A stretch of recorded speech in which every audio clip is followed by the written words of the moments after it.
So I would like to introduce you to a good friend of mine and old teacher, Rolando Vazquez. I had class from him when I was studying in Middelburg, Roosevelt Academy. He teaches Latin American perspectives on social justice. I would like to summarize it like that. And yeah, we do this in a very conversational tone. So the focus is on coming to an understanding together. It does take some time to get there, but I am really happy that we decided to have a circle today so that we can be more equal level with each other and that we can maybe move towards a conversation at some point when people sort of start to get the feeling what the conversation is about. He was announced to go speak about the decolonization of the university, decolonizing the university. I'm very curious what he did with that team, because I don't know. Everybody's very curious. And I'm also not sure to what extent Rolando himself knew up to very recently. So with these words I would like to open the conversation, and I hope you all enjoy it. Hey. Thank you. Can you use the microphone as well? Yeah, please.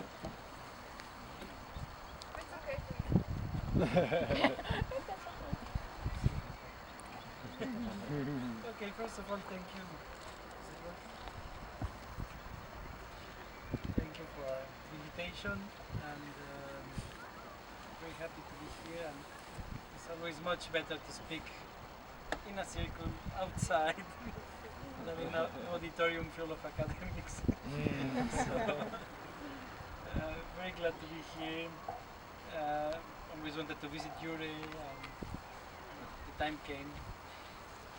Well, I will share some thoughts with you about the idea of decolonizing the university. And I realized that the decolonial is not a common vocabulary in Wageningen. So I will try to move slowly, and maybe we can go in conversation so that we can move together at the pace of the slowest. So I would like more to do like a seminar type of talk than just talking for 1 hour and you're sitting there absorbing information.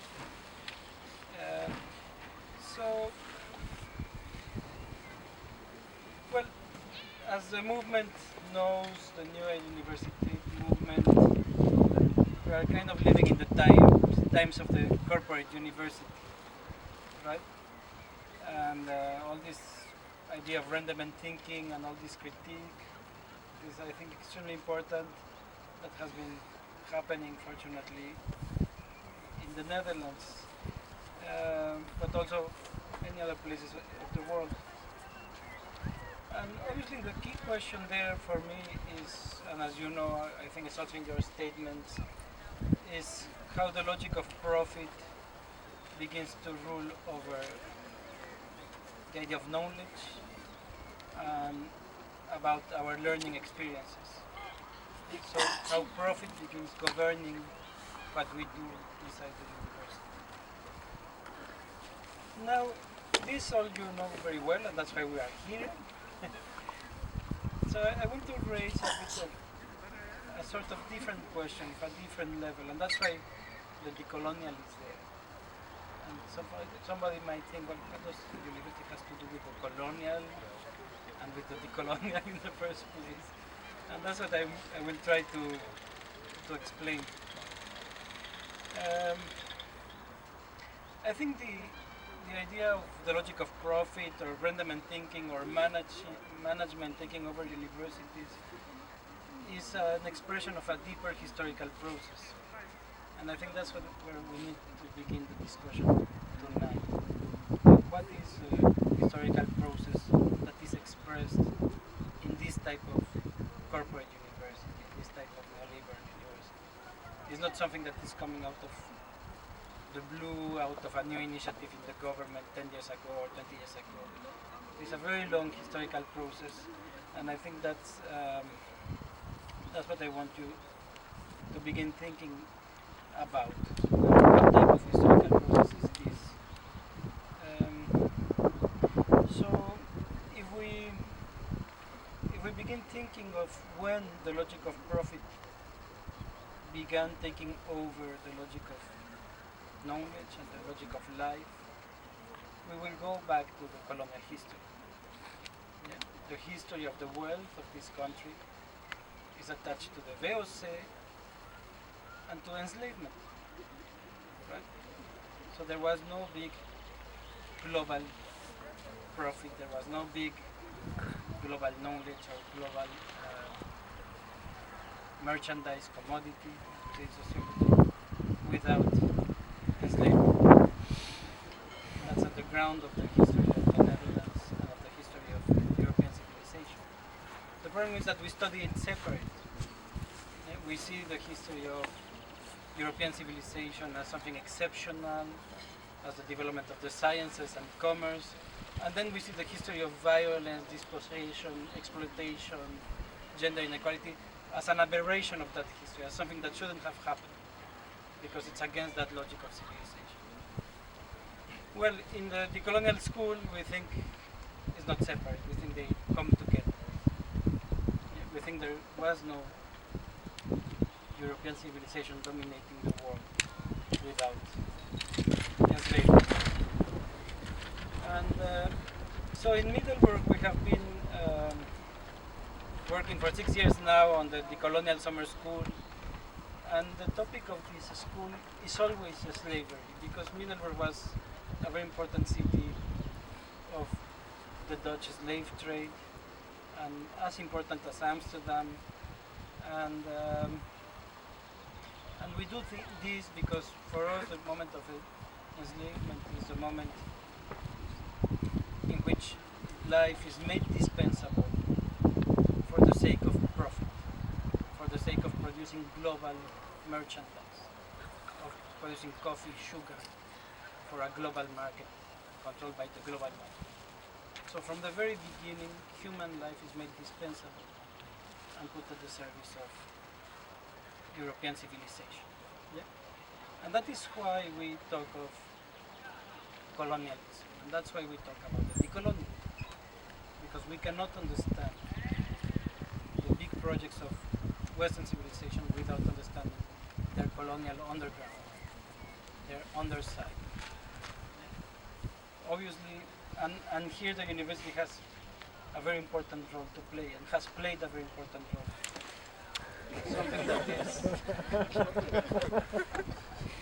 Something that is a bit unacknowledged, right? So I will continue talking a bit about that. Okay, so basically, maybe towards the end I will retake this topic. It's how the logic of profit has taken over our relation to the world. So like, how many, let's see, if the bench can be solved before we have an accident.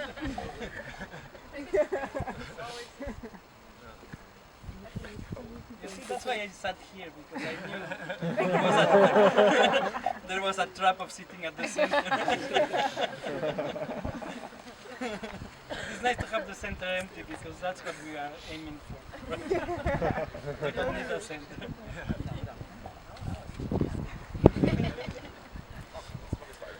Okay, I'll go back to this point of. Okay.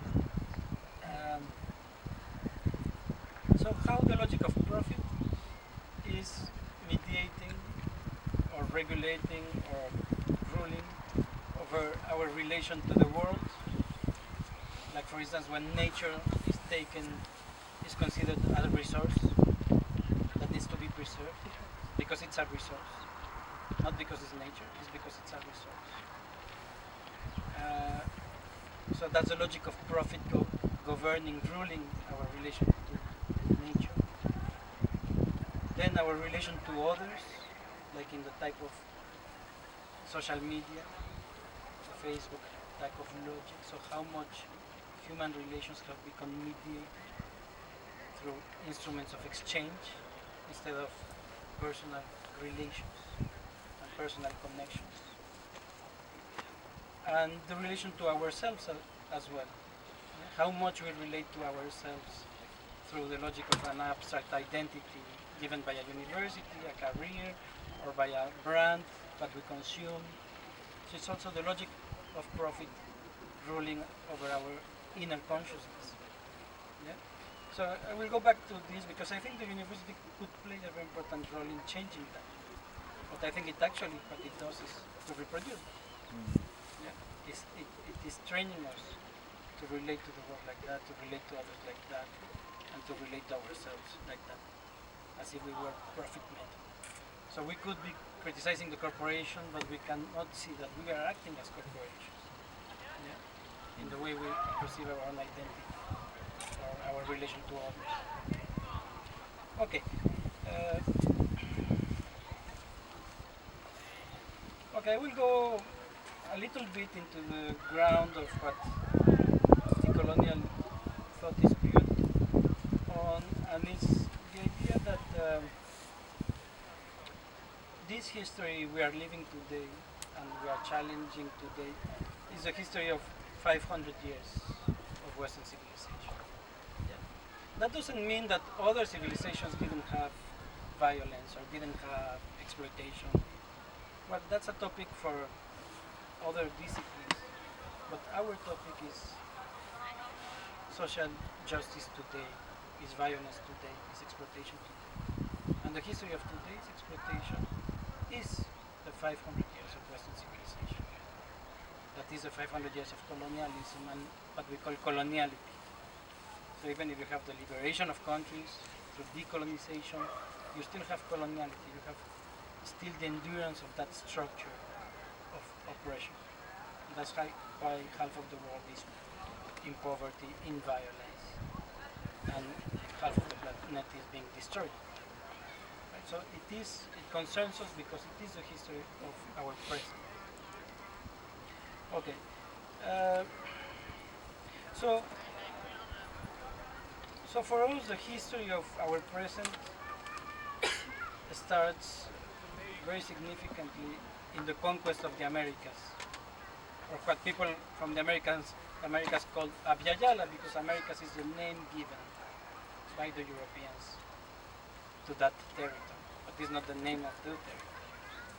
It's not its self-consciousness, it's an imposed name. And like that imposing of a name is something that the university has been doing all the time. Yeah? Like Visit with Jure, the very beautiful exhibition in the library about the history of botanical representation. And there you see, since the 17th century, how the science of botany in Europe is beginning to name the world, to name nature, and to appropriate it. Knowledge that was from various peoples across the planet was extracted and owned by a single place in the world in order to be able to exploit it. Right? And I mean, this is a question for this place, for Wageningen. How much of the research done today is still continuing that structure of knowledge, of going global south, going to local communities, extracting knowledge, making a career, making a patent, and abandoning the communities as if they were sources of information, objects of knowledge, when they are the ones that in the first place had the knowledge about their plants, their botany. Yeah. So I think this process is ongoing through the patenting of life, through genetical technology, all of this. But if you trace the origin of all those sciences,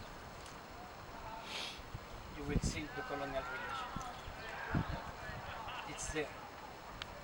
All these plants that have been classified, all the plants that were exhibited in the Kew Gardens in London, in the Jardin d'Acclimatation in Paris, all this was a tradition of appropriating the nature of the planet for the profit of the few. We are still doing it. And I think we are still being trained to do that. And And if we don't do that, we are not performing well.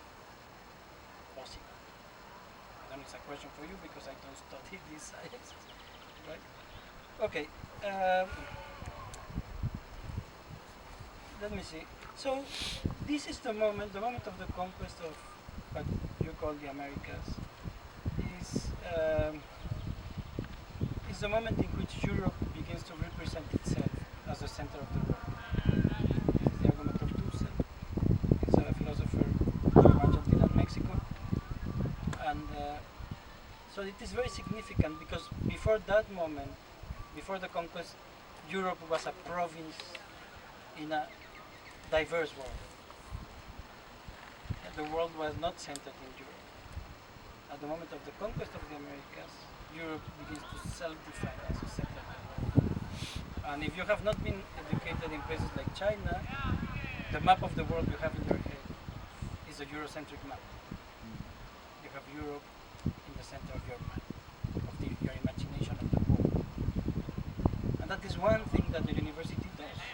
The university keeps on reproducing that Eurocentric view of the world. Yeah? It trains us to do that. But that's not it's not the only possible view of the world, just to say the least. Actually, it carries a lot of power and it carries a lot of violence against other visions of the world. If we see the world as centered in Europe, it means we are depriving others of seeing the world from their perspective. This is called Eurocentrism. And this is what needs to be decolonized. If we keep on believing those frameworks as universal truth, as a singular truth, as a monoculture of knowledge, we are being complicit with the structures of oppression. Yeah? So what Boaventura said very simply and very beautifully, that there cannot be global justice without global epistemic justice. We cannot aim for a just world or for a sustainable world in the language of Hugh without justice in knowledge. If we keep on reproducing a knowledge that is oppressive, that is Eurocentric, that is very importantly anthropocentric, we will keep on destroying nature and we will keep on denigrating, discriminating other views of the world. Yeah? So how much the university, so I think when we are thinking about the new university, we have to think about those things, not only changing the management. We can change the management, but we keep on perpetuating that structure of knowledge and of us being instruments of that. I think we should be thinking about those things and about that long history. That's the point of decolonizing the university, right? So, okay. So that's why we locate the history of progress and civilization in the history of colonial times. Let's see. So one of the things that is also happening is that in this version we get of the world, we also get a historical view. And this historical view, or this idea of the modern or the present, is a view that is claimed by power. Only power is in the present. Yeah? Only the West and the Western University is in the latest stage of civilization. And it is a very particular type of discrimination, of thinking that other knowledges are in the past. Yeah? They are backward, they need to be civilized, they need to be brought into progress, they need to be developed. Yeah? I mean, that is all a language of producing superiority and producing a hierarchy in the face of the other. Yeah? So, I mean, we can discuss much more about that.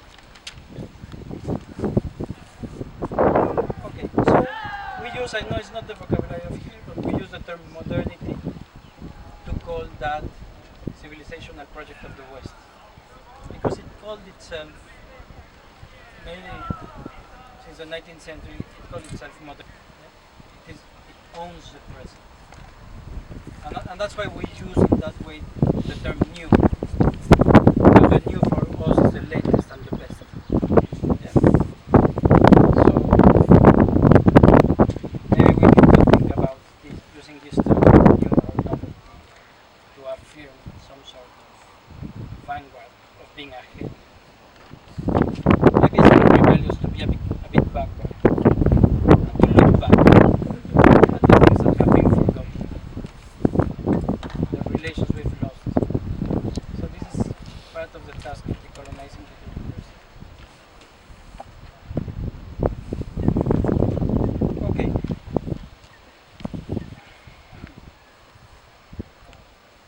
So I will say the basic statement of the Decolonial School of Thought, if we can call it School of Thought, and that is that since modernity started in the conquest,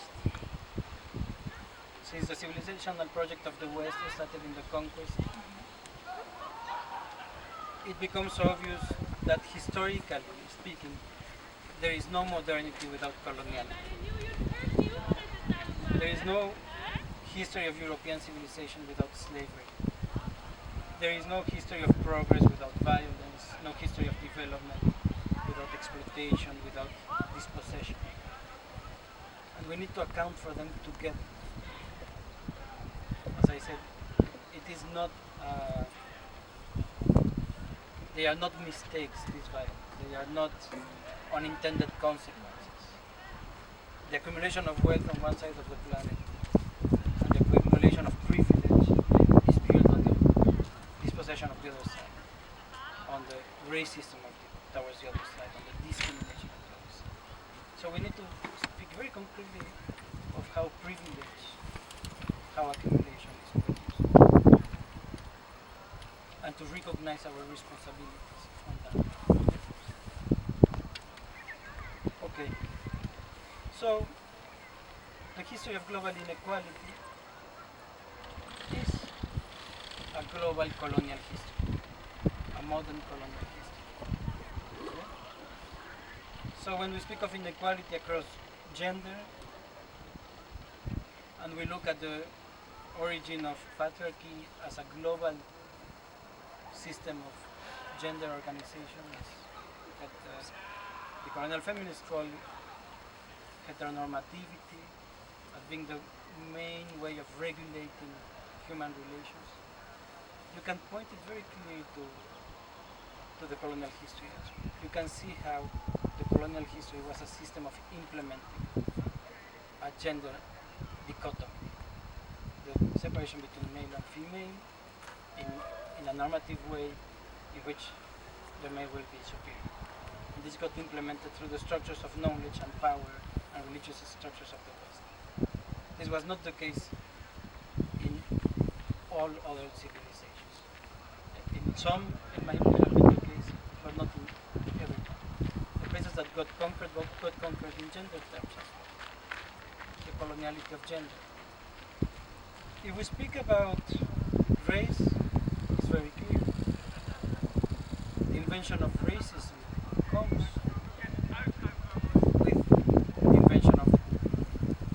with enslavement. The West needed a discourse to make other human lives inferior and to justify the exploitation of other human lives. And this is the genealogy of today's racism against migrants in Europe, for example. Yeah.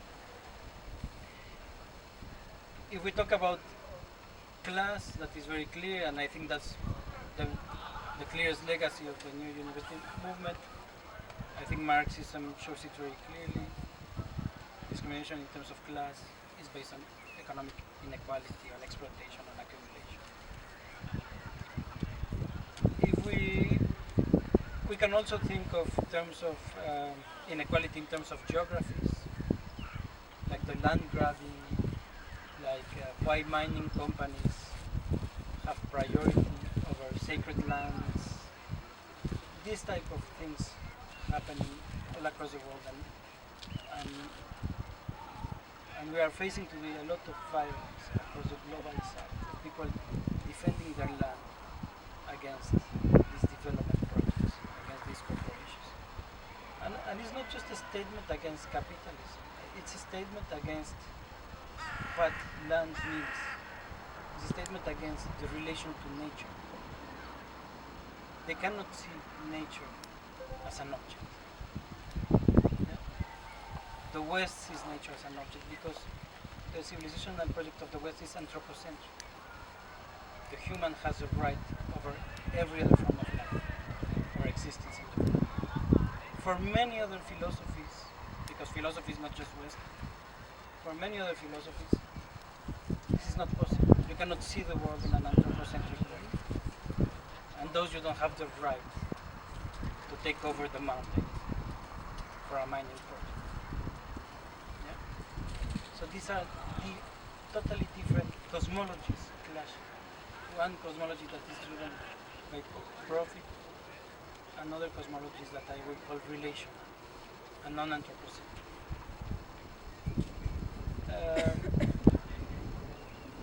The same across cultural forms of domination. I mean, this is kind of common knowledge how globalization has meant the globalization of Western ideas. And what we are facing is not just a homogenization of the world or in a type of diversity, in a type of hybridity, but what we are facing is the loss of human experience.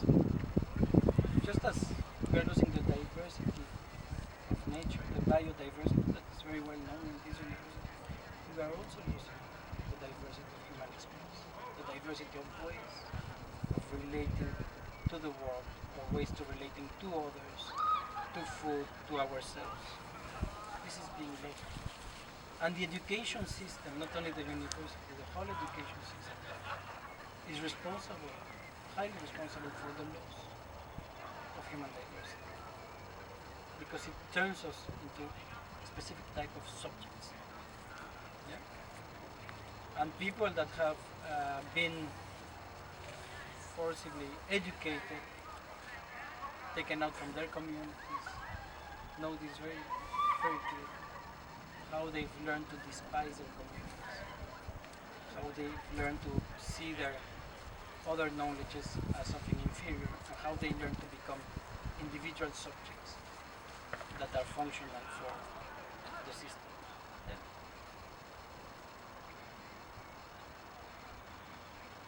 There's another thing that I think it's important to talk here, and it's the issue of the history of anthropocentrism, so putting the human at the center of everything, and the colonial history of ecological devastation. Because I think if we see the history of ecological devastation, I think it's still a research that needs to be made, but it was first the European continent that got completely devastated. So you have no tree from Portugal to the Urals that is not human plant. If you see the Dutch paintings of the 17th century, you will see these huge old trees. And if I show that painting to my students, they will think it's Bali or somewhere in the tropics. It was a forest in Europe. So the development of this model of relation to nature first devastated this continent. And then it moved out to continue grabbing natural resources because they are necessary for this model. Yeah. So I think that is something that needs to be thought, and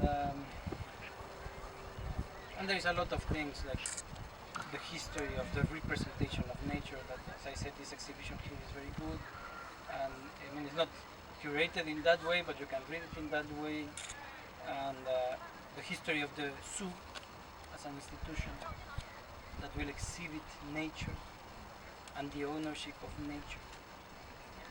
We need to look into those histories to understand the quality of our relation to the planet. and the violence we have done, the arrogance that is there. Okay, now I'm coming a bit closer to our topic, that is, what is the role of the university in this modern colonial history? And as I said, the university has been instrumental to continue the divide across the planet, the injustice, or the global colonial divide. So I will try to show a little bit how that works, and also I will try to say some ideas of what can be done. Okay, so it's a bit of a recapitulation because just to be on the same ground. So the university has played a key role in the affirmation of the West as the site of history, as the site of the present. Yeah. This was clearly enunciated by Hegel in his philosophy of history, saying the West is the site of history. And history starts in the West, and if it ends, it will end in the West, like some American scholars have shown or invented, which is not exactly Hegelian, but that's a long discussion. So the narrative of progress, of civilization, of development that we get in the university, that we get in the history of our disciplines, whatever discipline you are studying, look at who's written that discipline, what is the history of that discipline, and you will see it's a Eurocentric history. And mostly 99% of your books will be written by white mates. And there is something about that is very important. We are losing the whole diversity of experiences and diversity of languages. We are just listening to power. And we are believing that power. Yeah? So the other important role of the university by reproducing this knowledge or these narratives is the occluding of coloniality, the hiding the dark side of modernity, hiding the violence. We study the history of, I don't know, agro-industry or the history of botanics, but we never tell it in the way it was done in relation to others. Who got deprived of that knowledge? Whose naming of that plant got erased to impose a Linnaeus category? What are the voices that have disappeared in our canon? To affirm our canon, we have to erase others. And that is a question of coloniality. And we are still doing patenting life through genetics. Okay. So I think we need to look at the process of destruction, of erasure, denigration, that is at the back of all our disciplinary affirmations. Yeah? That doesn't mean that that knowledge is not valid, but we need to see how was that knowledge made, and it needs to be responsible for what it has made. Yeah. Okay, so in a sense, the university has been at the center of affirming what many call the monoculture of the West. It's a metaphor that Boaventura uses as well. This idea of a monoculture, and you know it because you are in this type of university, is the loss of diversity, the risk of a monoculture. So by affirming the monoculture of the West, we are losing human diversity, but most importantly, I think we are losing the possibility of an intercultural world, a world of interculturality as a horizon.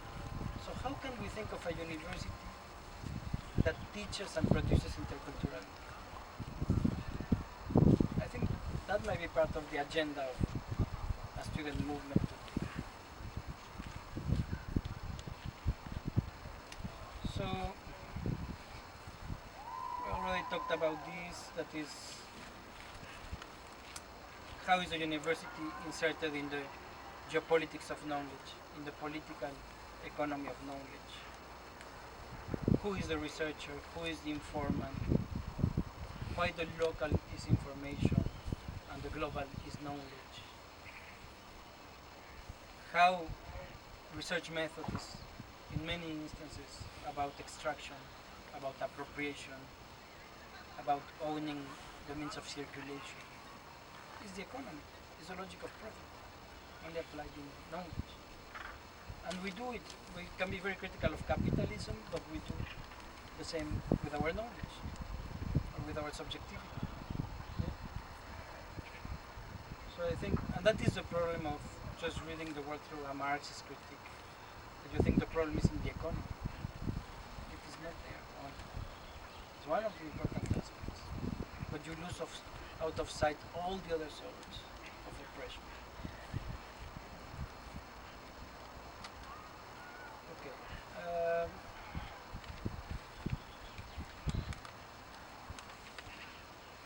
So, as you see, the question against Renderment thinking, against a liberal university, is just the expression of a very long history. And I think we have to be acquainted with that history. We have to do this struggle deeper, and not just superficially in terms of exchange in management.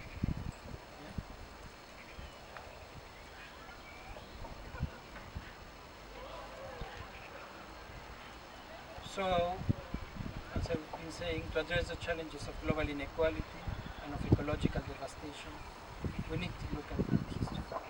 We need to look at the content of what we do. And not only the content, but the ways in which we do this. The ways in which we relate to others, to the world, and to ourselves.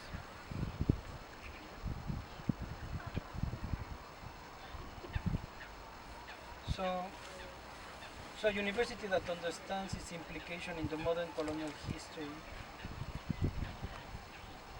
one that is conscious of the political content of not only the management, but the political content of our sciences, the colonial content of our sciences, the anthropocentric content of our sciences,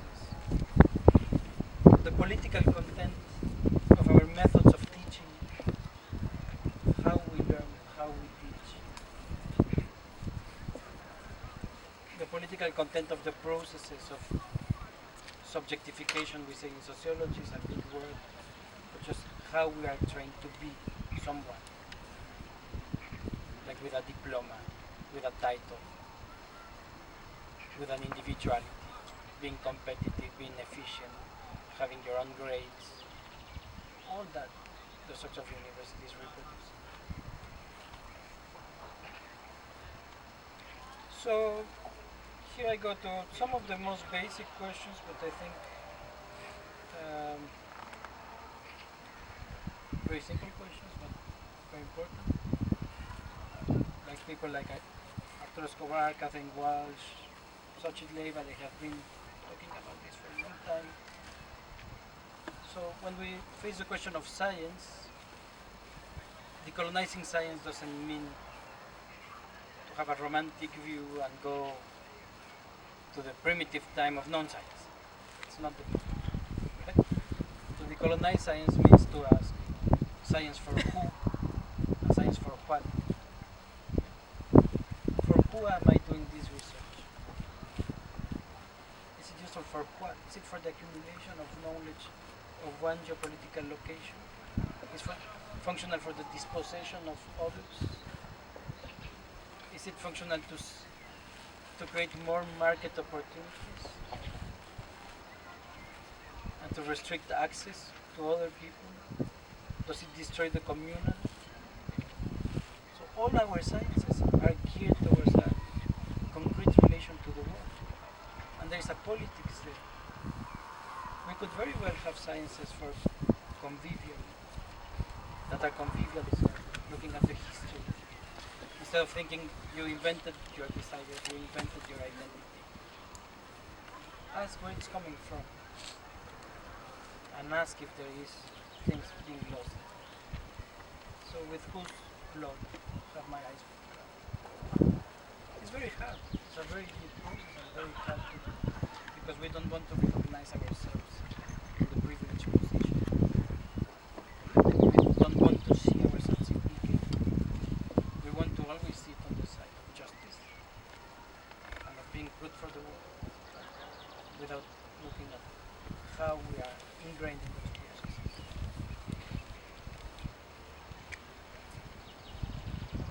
I already mentioned this.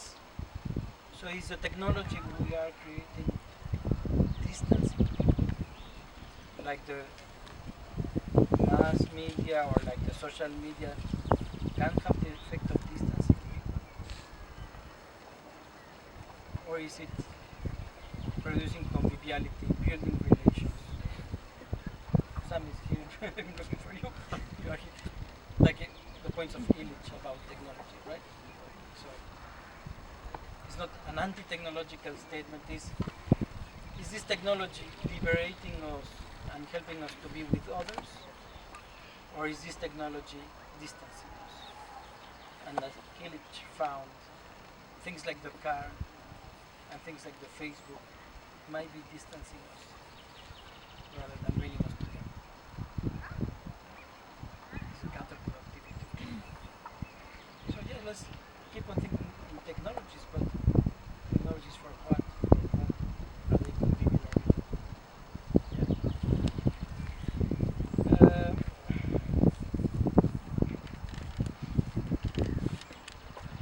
So in this question of whose knowledge we are reading, who has access to the university, I think it's very good if you approach the University of Color movement, that is part of the movement in Amsterdam, because they have been raising those points from a slightly different angle. They have been raising those points, and I think we have to go deeper into that. So now in the ways of teaching, I think in our ways of teaching or being taught, we keep on reproducing all the structures of violence or of oppression or authoritarian structures, at least hierarchies, and hierarchies among students and among teacher and students. And so there I think we have the challenge of recovering the joy and the power to learn, like Illich mentioned, like Gustavo Esteban mentions. So what is the joy of learning with others, and not just for myself, not for the accumulation of knowledge? Yeah? So I think we have a long way to go in terms of what I've been calling democratic teaching, relational pedagogies, pedagogies of positionality, where we are not just learning to be an abstract scientist in the world, or an abstract citizen of the world, or where we are forced to learn about our position in the world, where we can see where we are standing in the logic of consumption, in the logic of inequality. And only then we will be able to talk with others. If we are just in an abstract position, we are not able to talk with others. We are just representing others, and assuming we have the right to represent others. Yeah?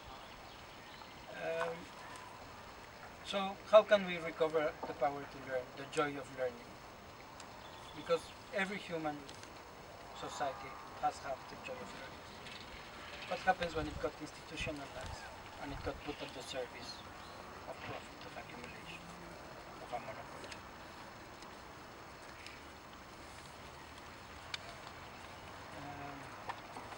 So one final note I think I have on critical thinking, and that's kind of one of the risks, going back to the first point and the main point of the movement, that is, when you have an education for profit, you lose critical thinking. Critical thinking means like reflecting about things that are good for same logic. But actually, critical thinking should mean the reverse. Should mean having a distance from that logic. Yeah. And I think that is a very important thing from the European tradition of the university that is being lost. Because you will not get funded for critical thinking because you don't produce anything. Yeah. And if you don't produce anything, you are worthless, right? But critical thinking is essential if we are to keep some sense of sanity, let's say, or integrity or ethics. So the point for me is not so much accumulation of information, having a career, but what I always tell my students is about having a meaningful life, the opportunity of a meaningful life, not a successful life. You can have a successful life, but it is much more difficult to have a meaningful life. And that is going down with the loss of critical thinking, the loss of the joy of learning. Yeah? It is the ethical relation to the world, to others and to ourselves that we lose when we are taken over by the logic of the grades, the diploma, the profit, the research fund. Yeah. And finally, a word from Subcomandante Galeano that was well known as Subcomandante Marcos. In one of his latest writings, he said that the role of critical reflection or thinking is to be a sentinel, which is to be able to see the signs of the storm. If we don't have people dedicated to critical thinking, we cannot see what's coming ahead in our systemic devastation, human diversity, and of the ecology of the planet. I'll finish with that very somber note. Thank you.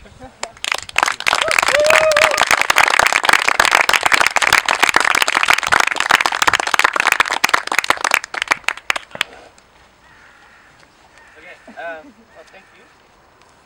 I hope everybody enjoyed it as much as I did. I haven't thought about the next step. I guess the most obvious thing to do is to ask if anybody has a comment or a question, something to share.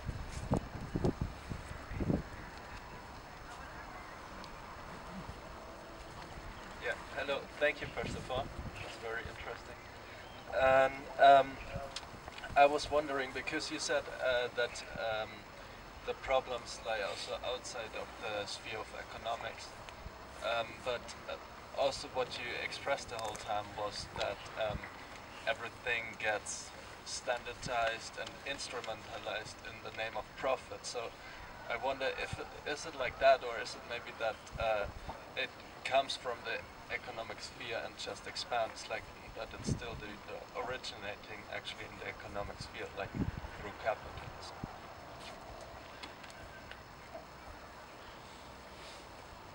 Well, I actually use the word profit as a metaphor because I know it's very understandable.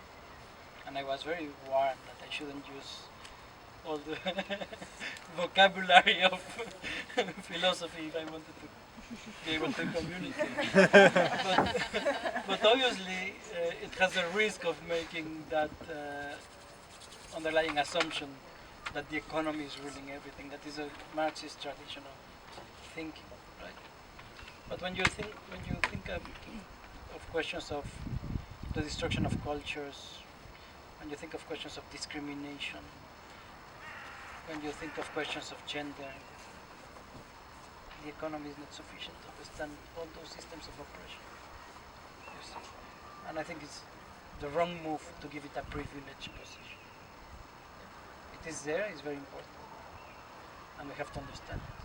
But we cannot be blinded like otherwise, if we are just thinking that, we are just asking for a change in management.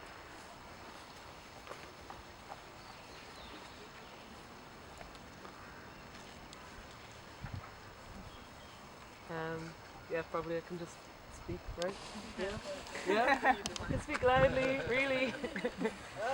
Voltage had an important point against microphones, actually. They didn't use them because with your voice you touch the others, actually. You're in co-presence. Okay, And the so microphone then goes I will But for the decline. sake of filming, I think we need it. Yeah. I'm sitting beside the camera then. So, Yeah. okay. Yeah, so one of your last points, you discussed that this tradition of critical thinking in European universities was being lost. And I was wondering, could you describe a bit more the dynamics of that loss of what I assume is a Eurocentric tradition, actually, if the spread of Eurocentrism sort of, continues as you described. That's a prior. very good question.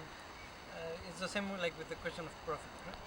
It's, I think every tradition of thought has its own logic of criticism, right? Of being critical, of being reflexive. So it's not private of the European tradition of thought.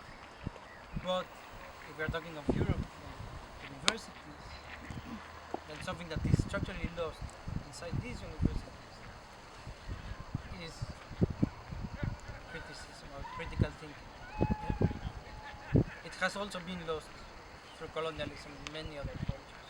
Yeah? Because critical thinkers were thought to be rebels and were killed, yeah? Or burned through the Inquisition. Women were known to be burned. Right? But just thinking of the structural transformation of the university under the logic of profit, criticism is one of the first, or critical thinking is one of the first things to go. Yeah? So what, at least in my experience, what I'm finding now is that most of at least the ones I've encountered, most radical thinkers of your generation are in the arts. Because the arts are still the place where people can think without having to justify a profit or an instrumental logic. So in the summer school, we work together with artists because of that. Because they are expressing things that cannot anymore be expressed through the disciplines. Or that are being shut down because you will never get a PhD grant for a project of critical thinking, etc., etc. And much less a research grant for an institute, things like that. And that's an intra-European problem within the same logic of the university. But that doesn't mean that European critical thinking is the only tradition of critical thinking. It's one of the multiple traditions of critical thinking.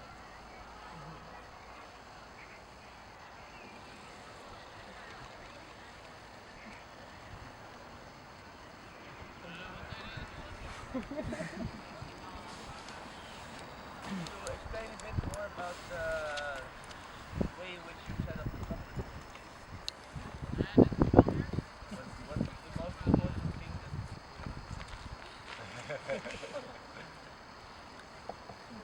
Well, the idea of the summer school is... the first idea of the summer school was to take the challenge of speaking of enslavement. The first inspiration of the summer school was to speak about enslavement in a university course, like this, taking responsibility for colonial history in Middelburg, because this hadn't happened before. Yeah? So that was the first inspiration, and that's why the summer school is always built around the 1st of July. That is a commemoration of the abolition of slavery. And then we use the experience of this city and the deep history of this city to speak about the problems of our time. Okay, so that is the modern colonial aspect, and that's why we bring decolonial thinking. And then we began working with wonderful artists, because that made possible. I mean, we didn't think it like that instrumentally, but it happened. That made possible that the learning process in the school was not just about learning knowledge, accumulating knowledge. Like what are the main concepts of coloniality, of decoloniality. But it was bringing important thinkers from this tradition together with artists that will make visible, will make sensible this history, right? And that makes like a learning experience that cannot be covered by the idea of education. It's not building an expertise, it's changing the way in which you look at the world. And then you can do agriculture, or you can do engineering, or you can do sociology, and change your orientation, change the ethics with which you do things. And I think artists are incredibly powerful to transmit something through your body, something that changes the way you perceive others, the way you perceive the world, and that liberates you and gives you the possibility of changing the way in which you see yourself as well.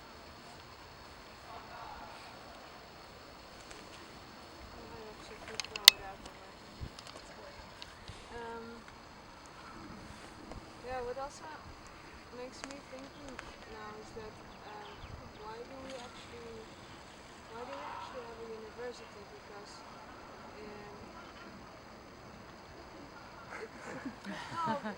it's like what I'm thinking about now is that all these sciences and thinking how it should be, and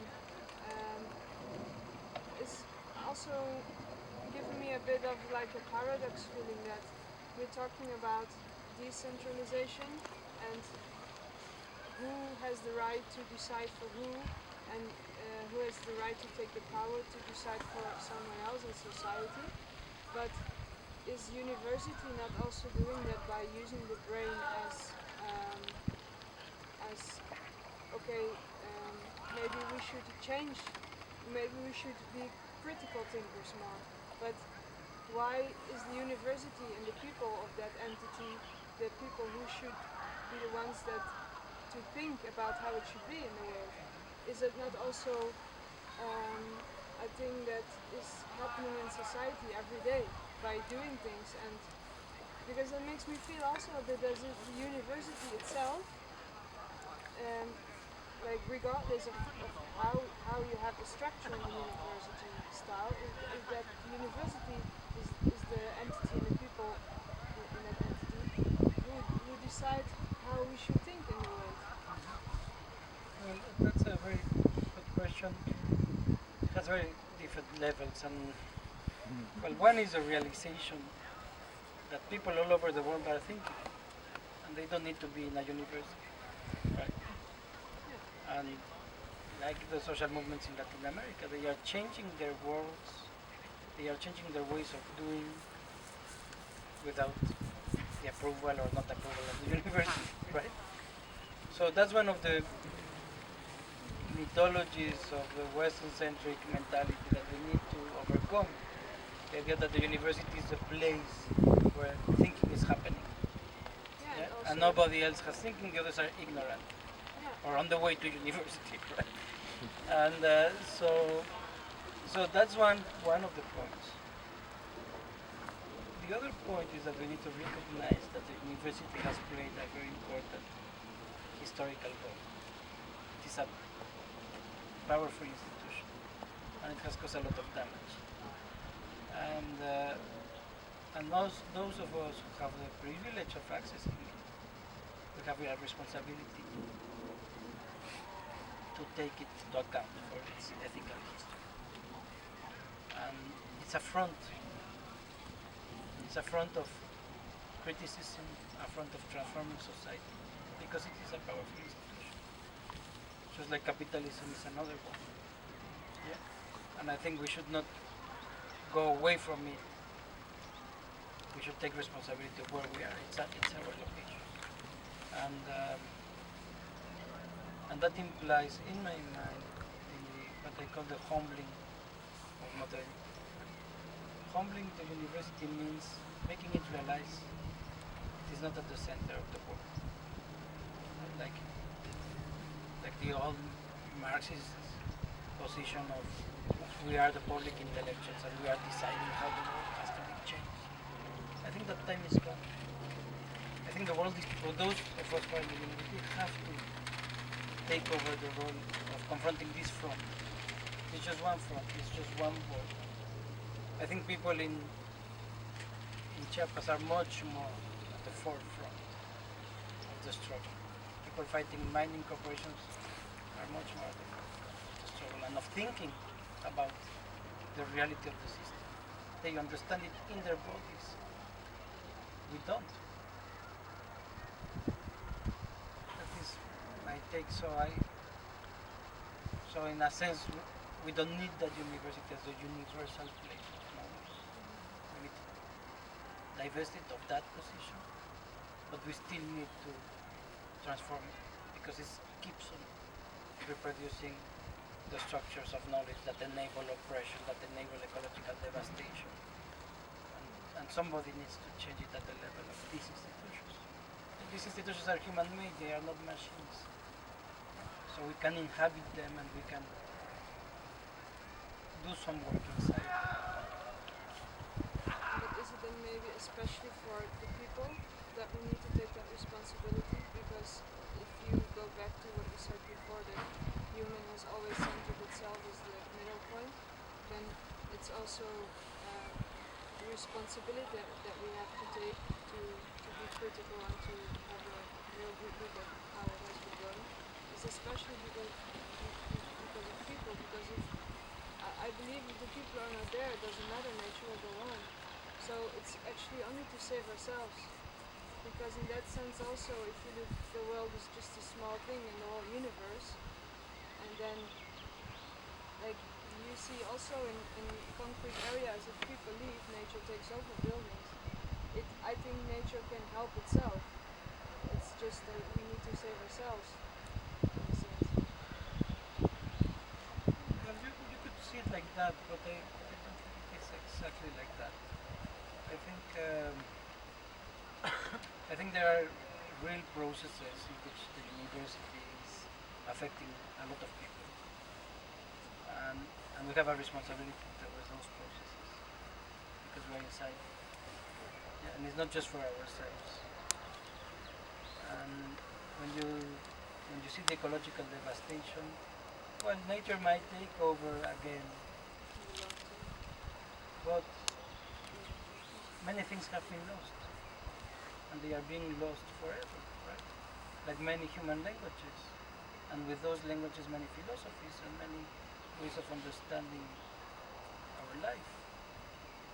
So one of the basic questions, now that this word came in, it was funny to walk into this campus for the first time today and see those huge symbolic signs, like a marketing strategy of using the word life.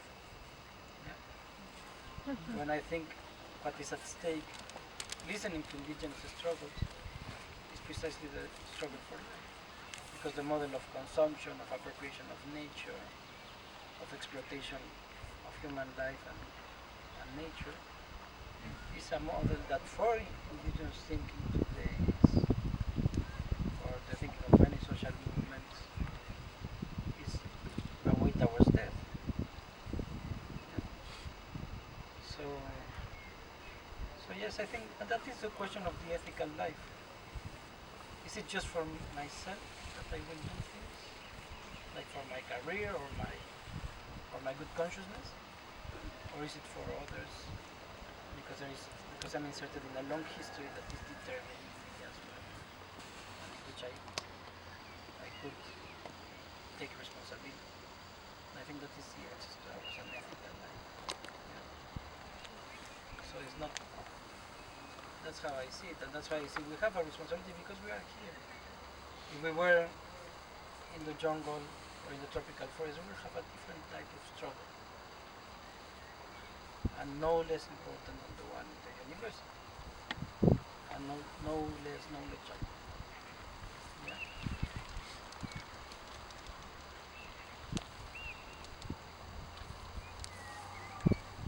Questions? Yeah, I think if I hear you saying, yeah, we have a responsibility, yeah, it's very much true, but I think the Dutch government is framing the responsibility of universities as being responsible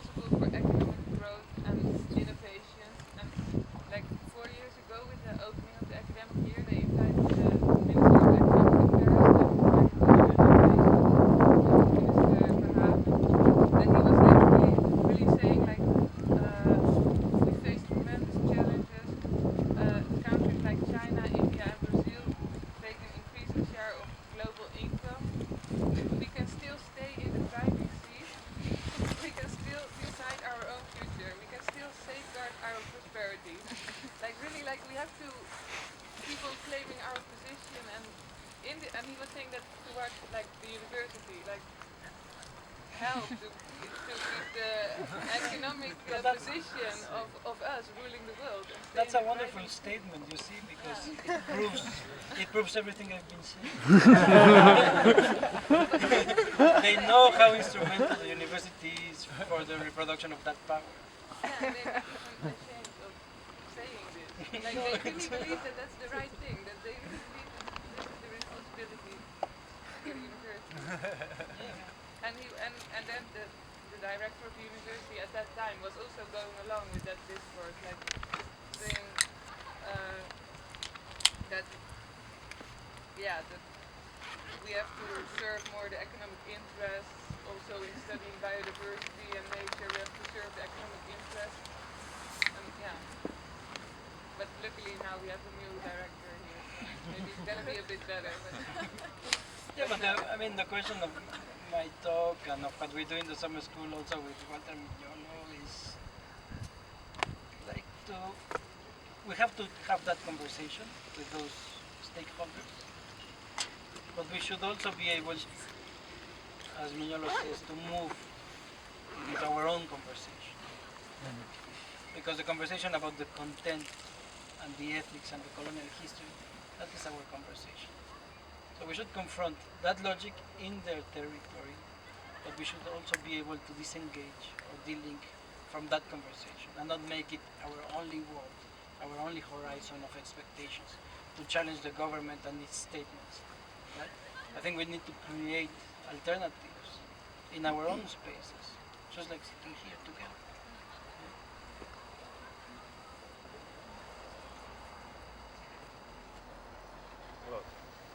How did we do that? Because today this afternoon we had a professor who was criticizing the neoliberalist market, and he was saying that students get massive debts in the USA, and he's seeing the same chips being taken out of the system here, and he's expecting the same problems to arise here in 20 years. And I was sitting here with some classmates, and I told them, like, "Oh, that was pretty interesting." They're like, "Yeah, I don't really care because I don't have a big student debt, and people have big student debt that they shouldn't have been drinking so much. It's their problem to solve." And when I'm talking to some of my friends who study economics, they're always of the opinion that when there's a transaction going, when I buy something from you, then the fact that you accept my offer means that you think you'll benefit from it, which I think is a pretty simplistic idea given the circumstances some people live in certain parts of the world. And I just, like, at that point I'm like, okay, I don't know how to convince you that that you should be aware and concerned for the sake of others too, and not only think about yourself. Do you have any ideas on that? it's like the key of everything. It's not like you could invent solutions, but you can see that if we didn't have this type of education producing individuals the way it produces them, people could not think like that. Yeah, they are the product of a whole education system that has been trained them to see the world like us from their own seat and in a very selfish perspective, right? So this cult of individuality that you reflect in these comments is produced by the education system, also by the corporation and also by the media. But the education system could do a great deal on building that and enabling people to connect to others and to think a little bit beyond themselves. But once you've been trained to see the world like that, it's very difficult to see it differently. And that is one of the roles the university could play. Through critical thinking, for example, through decolonial thinking, through colonial awareness. Sorry, but don't you think it's because right now you're focusing a lot on it's the university's fault and everything, but don't you think that the university itself is also a product of society? So like, I agree that they have to like stimulate critical thinking more, and certain aspects are produced in the university, but the university itself is also influenced by society and by for example, a government who is imposing certain rules and things on universities to do. So like if they cut funding on a university, then it has to look for corporations to sustain certain programs or something. Like just thinking, but like because it sounds like you like as if everything that the university does, it does because it really wants to do it like that, but I think it's also like in correlation with other stuff outside of the university. Yeah, I mean, it's the same with the other words I used. I mean, we are talking here about the university. That's why the talk is so much centered in the question of the university, right? But that might bring a distorted image of saying well, the university is responsible for everything, and which is not the case. That's why I said the problem of the university becoming centered in management, in profit, is not just a problem of the university, it's a problem of 500 years of history.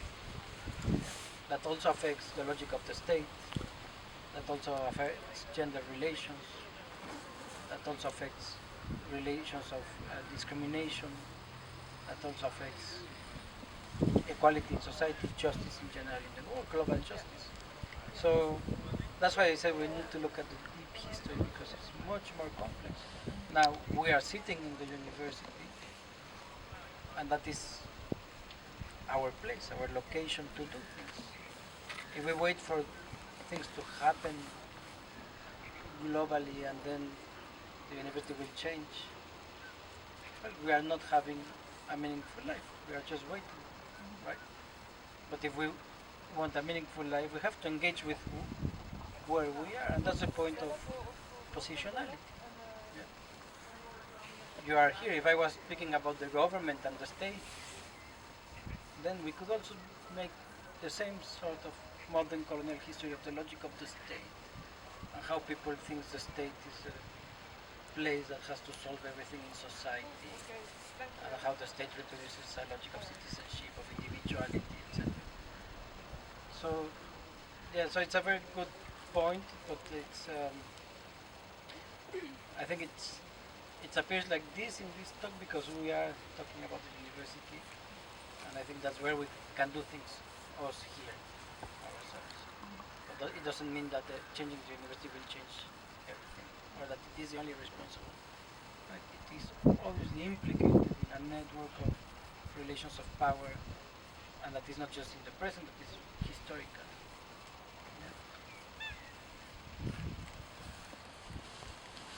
What is your vision on decision structures or power structures, like the decisions that are made at the top of the university, or how the university is organized, or even how a country is organized? Like,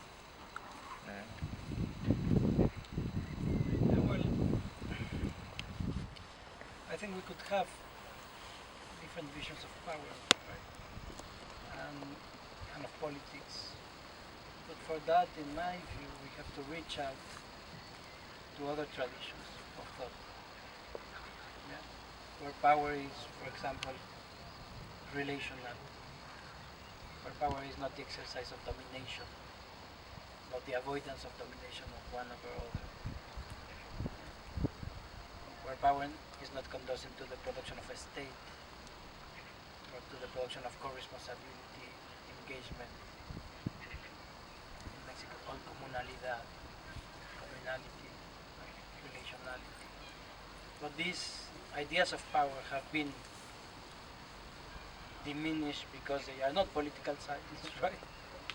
And they are not management. So we could have, there are in the world other forms of relating that are not producing hierarchical forms of power. So in concrete terms of the university, that's why I spoke about democratic teaching, not only in the management, how power is exercised in the classroom. Yeah? And I think in the classroom concretely, I think my students can talk about it. You can do very simple things to transform that structure, to enable everybody in the classroom not to be just a passive recipient, but to be a person with a history, with a knowledge, capable of relating to others, capable of helping others to learn. And those are the most wonderful learning experiences.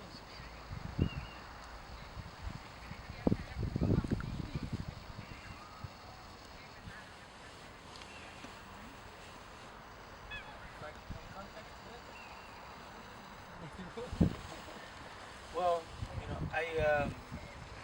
when I was doing classes with Rolando, there were a bunch of other people, about 6, 7, 8, and we all became very good friends through the classes and through basically this idea of this challenge to sort of try to find out for yourself what the modern colonial framework of understanding things, what it means for you, how you are possibly implicating yourself, if you've ever experienced oppression or anything like that. And it created the basis for a much more meaningful conversation than I've had at many other moments in my life. So yeah, all these people, we all live very far apart nowadays. We still see each other a lot, and I think that I'm telling this to sort of also try to illustrate how communality is something that we try to sort of grasp in the classroom setting, even if it's only a very limited space in a sense. But there are other ways in which you could think of what you could aspire for, I guess. And that's also like summer school is another space where we try to do this. So each year, many of us of this group, we come back and we have a reunion ourselves, and we try to engage with the students that are there, and we try to sort of expand the network that we are trying to build around decolonial understanding. And I think that it's also relevant to know about what this is all about and how we as a group of people that are interested in this are actually trying to exercise it ourselves. Any questions?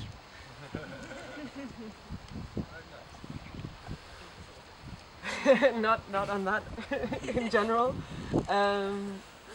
So something that I've really been thinking about yesterday and today is the absence of discussion about education systems more generally, and the basic education systems for children that that are also beset by many problems, and the learning that has also occurred in the last 100 years regarding the effects of what you could call, I suppose, colonial classroom settings within primary school education, within preschool education. And I'm wondering how much linkage is there between these discussions about the conventional epistemological community that we see on the broader scale, and the decolonialism movement in that, and what's happening at the more basic scale for children. Well, yes, right to the point. I think the kindergarten is a very sad caricature of what I spoke about at the level of the university. All your assumptions about race, about gender, about nature, relation to the world, often come primarily from there. And you might be able to unbuild them and with stereotypes and reproduce all that privilege, reproduce all that logic. So one of the projects we developed with students in Middelburg around one program we have on global citizenship education called the Going Local, where the students went to primary schools locally, was to work around the idea of chocolate. Because with chocolate you could speak to young children about their everyday life experience connected to a structure of global inequality that that is historically grounded on slavery. So using very simple everyday life experiences to see your connection to a much more complex history, much more complex world. And I think definitely one of the fronts has to be kindergarten, primary education, secondary education, not just the high level sciences. Yeah, and with what's been done, let's say, in the Steiner and Montessori tradition, is there like much reverse influence, let's say, from that side that's really working on early development education to our much later development situation? Or is it mostly in your experience from university thinking downwards? I think both. I mean, very interestingly, some of my very closest students come from these alternative systems, and they can very intuitively connect to a discussion that is transdisciplinary, that is not following the structure of authority of the classroom, etc.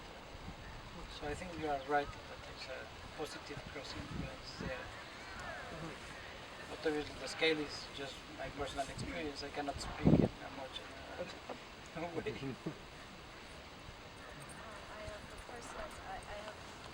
working in the education minor at the Montessori school here in Wageningen actually.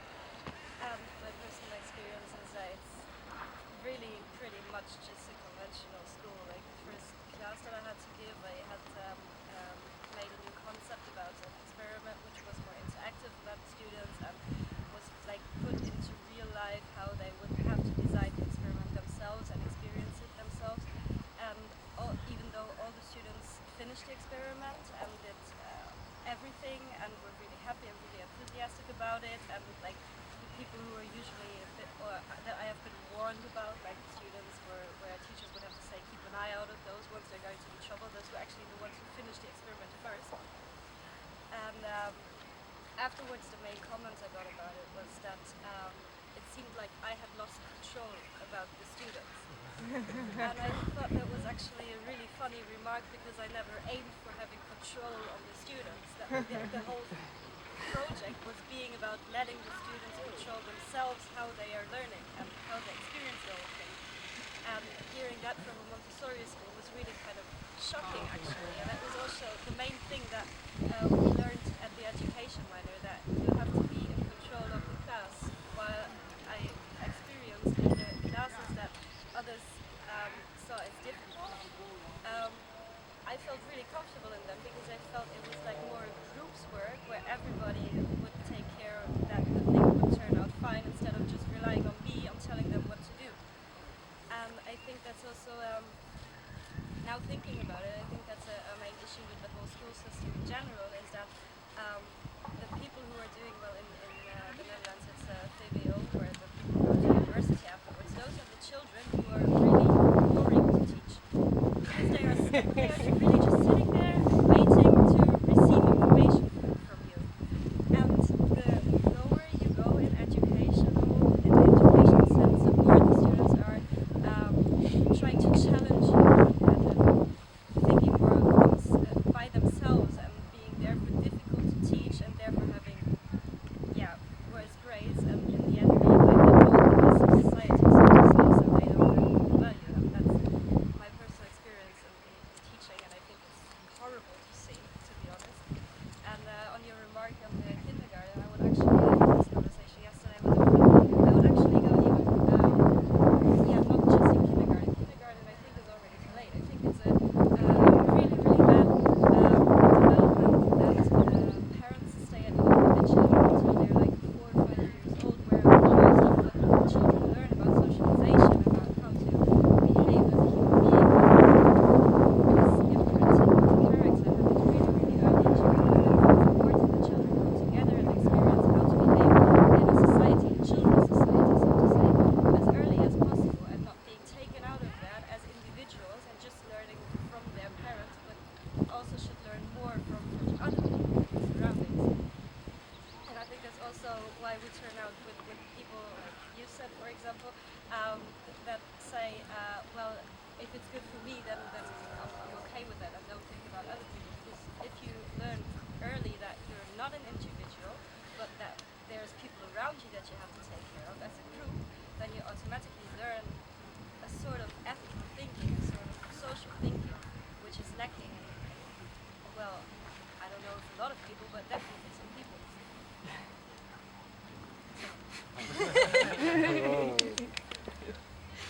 Yeah, and I found it quite sad to hear that your analysis on and how the universities came so like so rigid that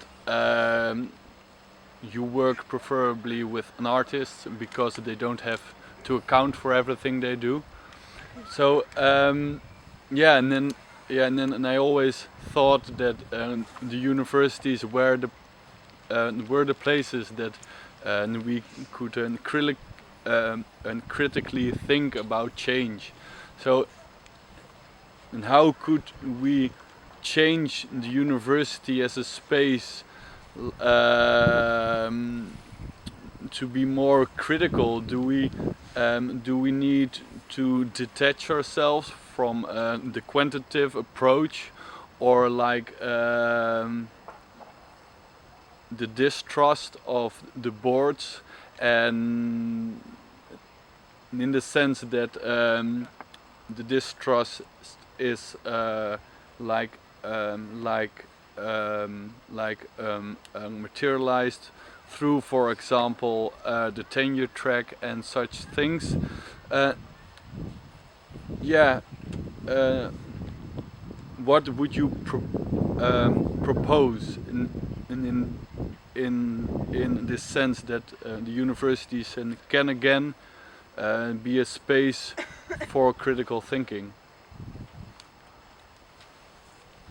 Yeah, well, my idea is kind of basically, instead of opening departments of futurology or things like that, that happens actually,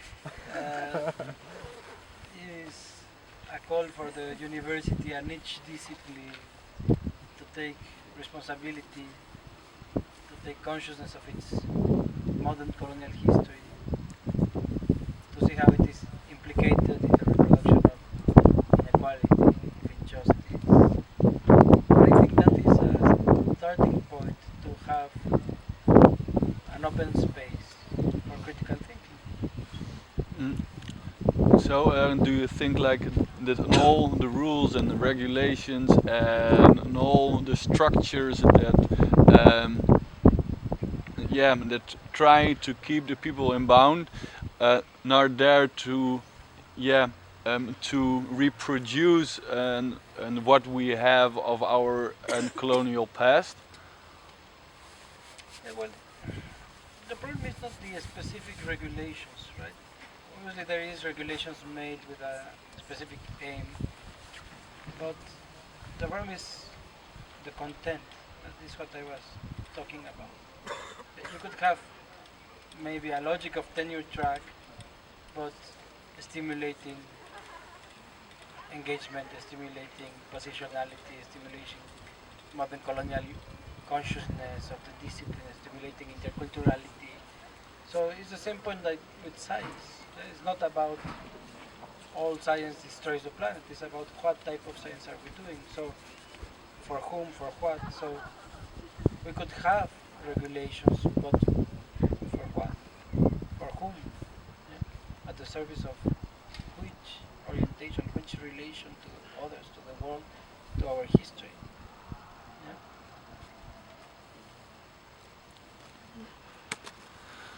Yeah, I also want to react short on that. I think the talk we had with Martin Schiffer as well about creating a space, like some kind of symposium where people can come together and drink and think, and it's not just like in these take away a lot of creativity, a lot of freedom to just try things out which might not work, and to talk to people that might not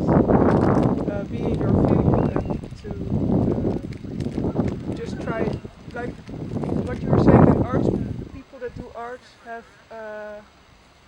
don't have these things they have to account to all the time, because their goal is to be creative. And I think in science you also need this room to be creative and to be a bit more like the arts. And then you can come up with crazy ideas that you otherwise would not come up with, because you think, well, I at least have to show something. So you're already thinking in something that you think will please someone instead of everything. So I think this, creating a space like this, creating a space where people can come together and want to be and don't feel the pressure to perform, I think this is also very important to create more modes of thinking, more creativity. I have a I see what you say. I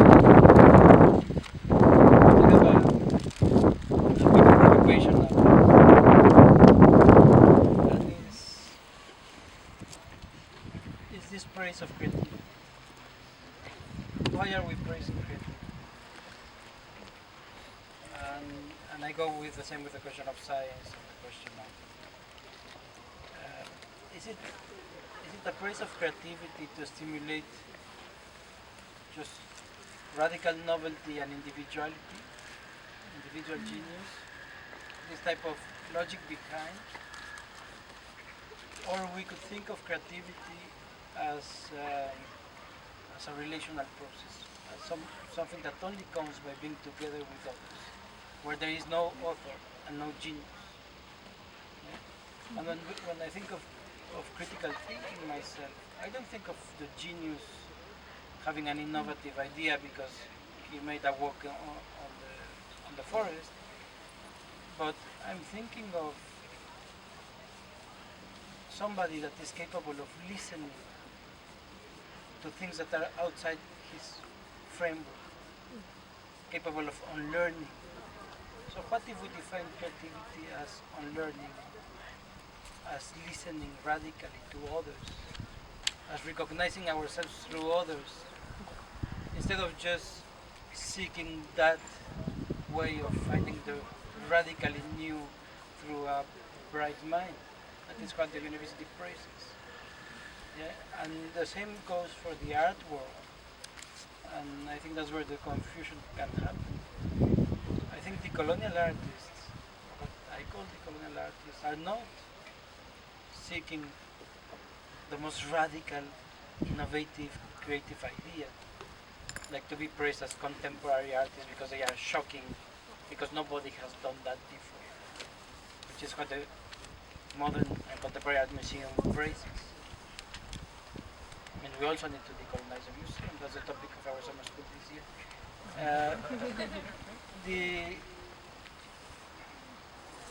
I think of the decolonial artist as the one that is capable of listening to what is outside the hegemonic frameworks of conversation, and that can bring back to question the present, what he's listening, what has been made disappear, what has been discriminated, what has been erased. So a lot of these decolonial artists are bringing back the history of enslavement, the history of discrimination as art. For what? To interpolate the structures of power of the present. And that is decolonial creativity. Not just a genius that decided to put a shark on formol or something like that, right? So I mean, just a word of caution with the praise of creativity, because in the Western framework it means individuality, genius, authorship. Yeah? So I agree a lot with the postmoderns that it's the end of authorship, but not for a radical. Well, I'm going into philosophy now, but it is the end of authorship not because of that disappearance of the singular subject, is because we need to become relational. Yeah. And we cannot anymore be praising individuality. That's why we need no center. That's why we need that's why we need no teacher. But you know, it's hard to do it. It's the worst time. speak. Now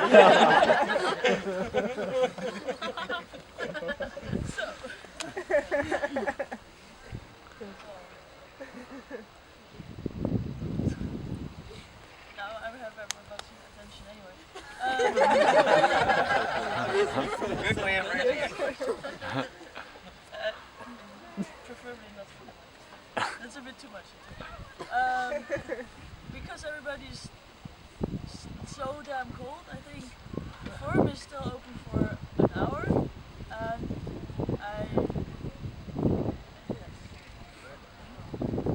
so we could maybe move the discussion inside so that we can focus on what is being told instead of damn, it's so fucking cold. We have to make our way